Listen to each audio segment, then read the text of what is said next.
प्यारे विद्यार्थियों, प्यारे स्टूडेंट्स, डियर स्टूडेंट्स, तो हमारा जो चैप्टर है 1 जिसका नाम है सेट्स और एक्सरसाइज 1.3 क्लास 11 एनसीईआरटी 2026 एंड 27।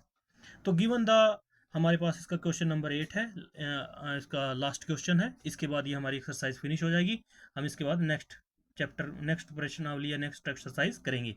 तो बढ़ते हैं क्वेश्चन की ओर। गिवन द सेट, हमें कुछ यहाँ पर सेट्स दिए गए हैं, कुछ समुच्चय दिए गए हैं।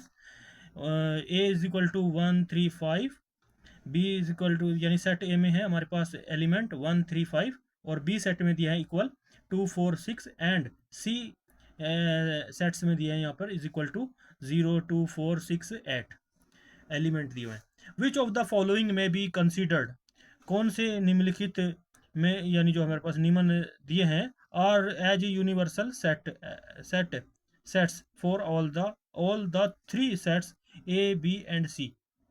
यहाँ पे कह रहा है कि नीचे जो आपको समझाने के लिए कुछ सेट दिए गए हैं यहाँ पर, वो कौन से यूनिवर्सल सेट होंगे ए बी और सी में से। तो ए बी जो हमारे पास यहाँ पर सेट दिए गए हैं, वो किन के लिए यूनिवर्सल सेट होंगे।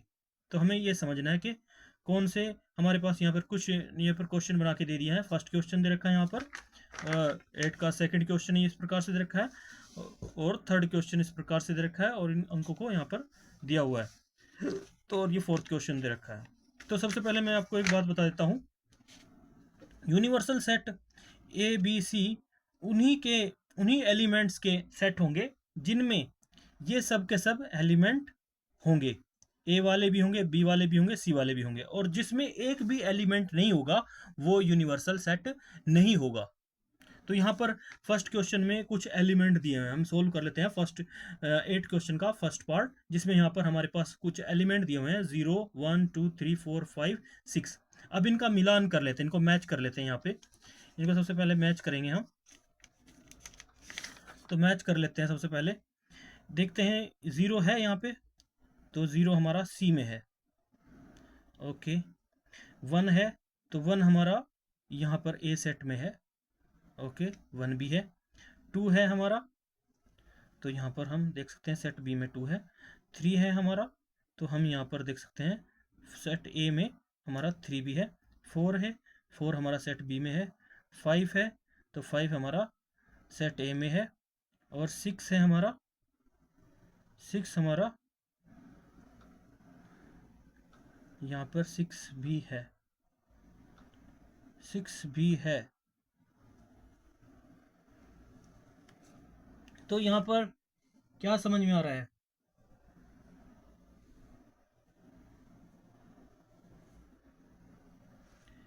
लेकिन इसके अंदर जो है देखो, यहाँ पर 6 इसमें भी है, 4 भी है, 6 भी, लेकिन 8 नहीं है इस सेट में। तो यहाँ पर क्या प्रूफ हो रहा है? यहाँ पर इसमें टोटल अगर हम ए बी सी की जो पूरे एलिमेंट्स को देखें तो ये इसमें अंतिम जो है 8 तक है। 8 तक संख्या दे रखी है और इसमें 6 तक दिखाया, लेकिन 8 इसमें ये अंक नहीं है, 8 नहीं है इसमें। तो इसलिए ये क्या होगा, ये हमारा यूनिवर्सल सेट नहीं होगा। तो इसलिए लिखेंगे यहाँ पर सॉल्यूशन में, इसके लिए यहाँ पर सॉल्यूशन लिख लेते हैं। यहाँ पे लिख लीजिए, इतनी जगह नहीं है इसमें, तो सॉल्यूशन में लिखेंगे it is not a universal set. आपको कारण समझ में आ गया ना, क्योंकि हमें तीनों सेट में इस जो भी हमारा पास यहाँ पे एलिमेंट दिए हैं इनमें ये सारे एलिमेंट होने चाहिए। अगर ए बी सी में से अगर एक भी एलिमेंट कम रहा, जो दिया हुआ हमारे पास पार्ट है जिसमें हम एलिमेंट की गिनती कर रहे हैं, काउंटिंग कर रहे हैं, अगर उसमें एक भी कम रहा तो वो सेट जो है हमारा यूनिवर्सल सेट नहीं हुआ। तो इसलिए लिखेंगे it is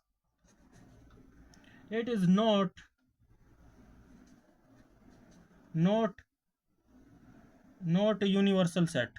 It is not a universal set. Universal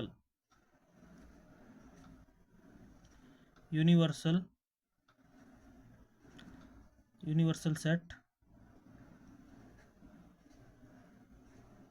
It is not universal set as for लिखेंगे सबसे पहले for A B and C,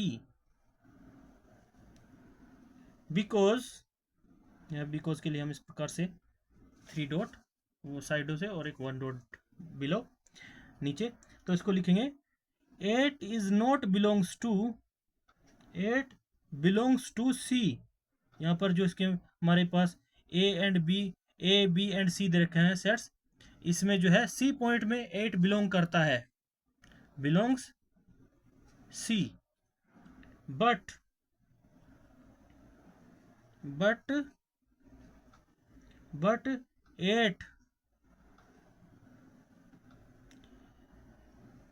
is not, क्योंकि 8 जो हमारा इज नॉट बिलोंग्स टू, जो हमारे पास यहाँ पे सेट दिया हुआ है, ये जो भी दे रखा है एक्स वाई जेड जो भी है ये, तो इसमें जो है फर्स्ट सेट जो दे रखा है इसमें 8 नहीं बिलोंग्स करता है, तो ये is not belongs to 0 1 2 3 4 5 6, so no available. So हम कह सकते हैं इज नॉट बिलोंग्स टू, इसलिए ये क्या है, it is not universal set, that's answer. तो ये क्या है हमारा, it's not universal set for A and B and C. क्यों, because A belongs to C, क्योंकि यहाँ पर जो 8 पॉइंट है वो सी से बिलोंग कर रहा है, लेकिन यहाँ पर जो हमारे पास ये कंपेयर करने के लिए यूनिवर्सल सेट है या नहीं जो दिया हुआ है, ये फर्स्ट क्वेश्चन में इसके जितने भी एलिमेंट हैं वो अवेलेबल नहीं है कंप्लीट, तो इसलिए ये हमारा यूनिवर्सल सेट नहीं होगा ए बी सी के लिए। तो बढ़ते हैं नेक्स्ट पार्ट के लिए। तो अब इसमें देख लेते हैं, हमारे पर यहाँ पर दे रखा है 8 क्वेश्चन का सेकंड पार्ट, फाइव दिया हुआ है, फाइव। तो फाइव भी यहाँ पे आप ऑलरेडी चेक कर सकते हैं, फाइव भी यहाँ पर कहीं पर भी नहीं है। फाइव का मतलब क्या होता है, फाइव का मतलब होता है, हम इसे फाइव को कौन सा सेट मानते हैं, इम्पीटी सेट होता है हमारा, इसको हम इस रूप में भी लिख सकते हैं। फाइव का मतलब होता है इम्पीटी सेट, जिसमें जीरो होता है, कुछ नहीं होता, यानी जीरो जीरो एलिमेंट। तो यहाँ पर हम देख सकते हैं कि यहाँ पर फाइव है, it is not a universal set for A B C, it do not contain any elements, इसमें भी कोई भी हमारा एलिमेंट कंटेन नहीं है। तो इसको भी हम क्या लिखेंगे, सॉल्यूशन लिखेंगे यहाँ पर सबसे पहले, सॉल्व फाइव, लिखेंगे five it is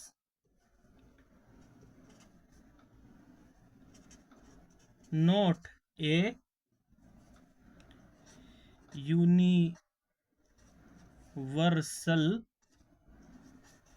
universal set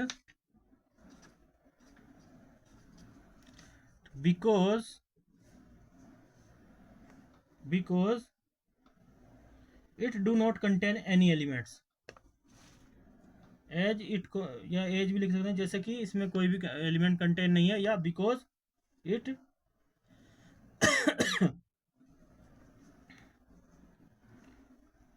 it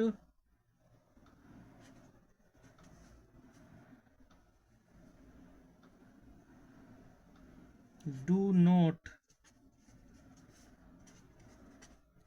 contain any elements, that's all. Next 8 question का पार्ट 3, यहाँ पर आप देख सकते हैं 0 1 2 3 4 5 6 7 8 9 10, तो आप इसके मिलान कर सकते हैं। यहाँ पर आप फर्स्ट ऑफ ऑल देखिए 0, यहाँ पर इससे मिलान करेंगे, हम मैच करेंगे, तो यहाँ पर 0 है, ओके, यहाँ पर भी है, यहाँ पर 1 है, यहाँ पर भी 1 है, ओके, 2 है, 2 है, 3 है, 3 भी है, ओके, 4 है, 4 भी ओके, 5 है, 5 भी ओके, 5 भी है यहाँ पे, एंड 6 भी है इसमें, ओके,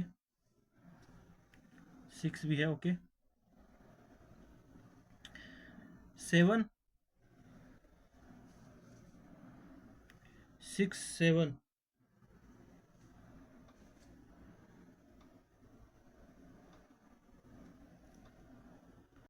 डियर स्टूडेंट्स, यहाँ पर हम देख सकते हैं 7 को हम छोड़ देते हैं, 7 की कोई बात नहीं, लेकिन यहाँ पर जो ए बी सी में जितने सेट दे रखे हैं यहाँ पर 8 अवेलेबल है, दैट्स ऑल। तो इसका कहने का मतलब यह है जो हमारे पास ये सेट दिया हुआ है, इसमें जो ये ए बी सी जितने भी सेट दिए हुए हैं इनके पूरे एलिमेंट इनके एलिमेंट्स में मिलते हैं। तो ये क्या है, ये हमारा क्या होगा सेट, अब ये यूनिवर्सल सेट होगा। कौन सा सेट होगा, ये यूनिवर्सल सेट होगा, क्योंकि इसके सारे के सारे एलिमेंट्स हमारे ए बी सी के एलिमेंट से मिल रहे हैं, तो इसलिए ये इसका यूनिवर्सल सेट होगा। इसको लिखेंगे it is a universal set. Solution लिखेंगे यहाँ पर S dot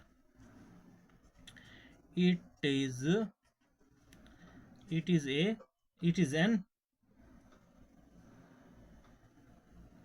N universal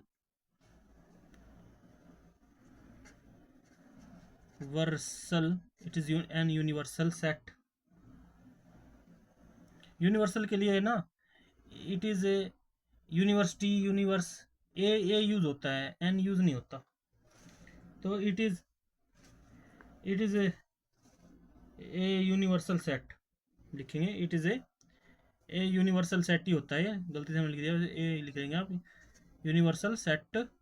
it is a universal an universal set, N universal set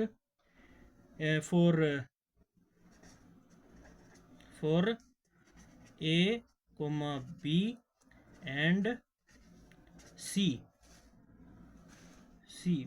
because या as all elements of A and B and C are present in the set।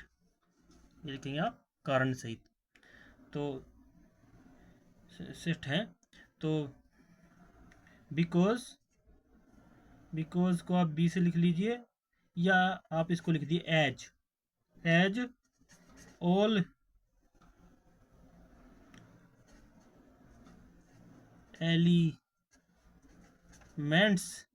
Elements of A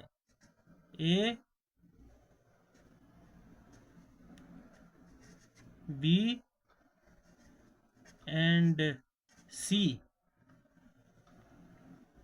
and C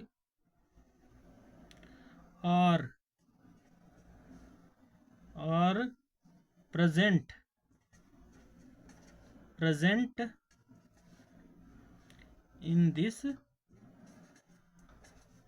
in this set। तो ये होगा आपका इसका answer. तो बढ़ते हैं 8 question का पार्ट 4। इसमें 1 2 3 4 5 6 7 8 दे रखा है यहाँ पर। तो आप देख सकते हैं इसमें हमारा क्या चीज़ नहीं है, हमें मोटा मोटा दिख रहा है कि इसके अंदर शून्य नहीं है, हमारा ज़ीरो नहीं है। तो इसलिए ये क्या होगा, ये होगा सोल्यूशन के लिए हमारे पास, हम इसको डायरेक्टली देख लिया है। तो इसका सोल्यूशन यही है कि it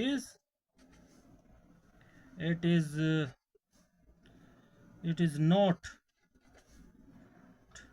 A universal set, universal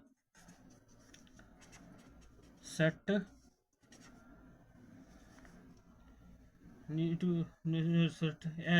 as लिख देंगे, जैसे कि ज़ीरो इसमें ज़ीरो जो हमारा बिलोंग्स कर रहा है, zero belongs to C, zero जो है यहाँ पर बिलोंग्स कर रहा है सी से, zero belongs to C, set C से बिलोंग्स कर रहा है यहाँ पर ज़ीरो। आप देख सकते हैं सेट सी में ज़ीरो है, लेकिन इसमें ज़ीरो नहीं है, यहाँ पर ज़ीरो नहीं है। यहाँ पर जो हमारा फोर्थ पार्ट दे रखा है ये, इसमें ज़ीरो नहीं है। तो आप देख सकते हैं यहाँ पर ज़ीरो नहीं है, तो जिस कारण हम कहेंगे zero belongs to C set, but zero is not belongs to जो हमारा पूरा सेट है, इसको लिख देंगे 1 2 3 4 5 6 7 8 एटसेट्रा। ये हमारा होगा आंसर। That's all. मिलते हैं नेक्स्ट वीडियो में, तब तक के लिए बाय बाय, जय हिंद।